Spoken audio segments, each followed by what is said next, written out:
Egunon, Jose Javier. Kaixo egunon, nego.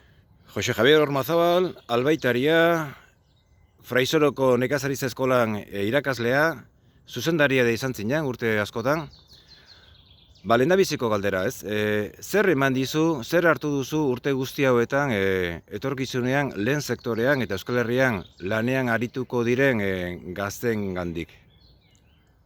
Bueno, lehenik eta behin eskolan lan egiteak eta batez ere eskolako zuzendari izateak eman dit lehen sektorearen inguruko perspektiba handi bat. Esango nuke lehen sektorearen ezagutza.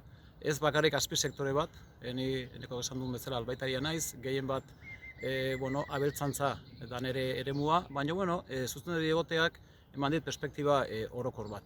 Ez bakarrik sektorearena, baita ere sektorearen inguruan mugitzen diren administrazio, enpresa eta entramadu horre guztina ere bai.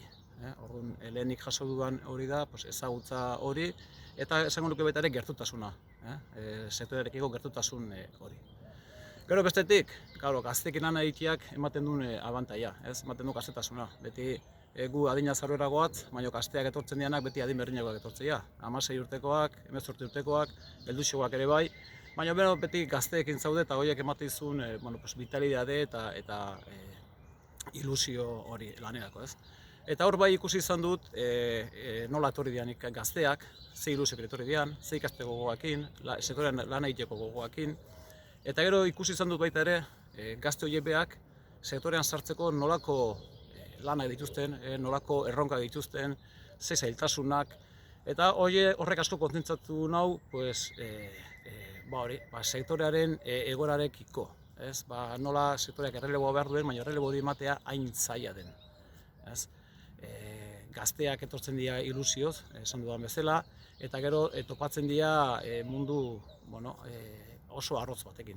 Gainera izango nuke, diferentea da sektoretik datorren semea, eta ia azpiegitura batzuk dituena, ezagutza bat dituena, ingurarekiko, edo hiri edo herritatik datorren ikaslea, nun ezagutza hain zuzena ez duen, eta gogoa bai, baino ez duen ez azpiegiturarik, ez mediorik, eta horiek bai dute zaila gero sektorean sartzea.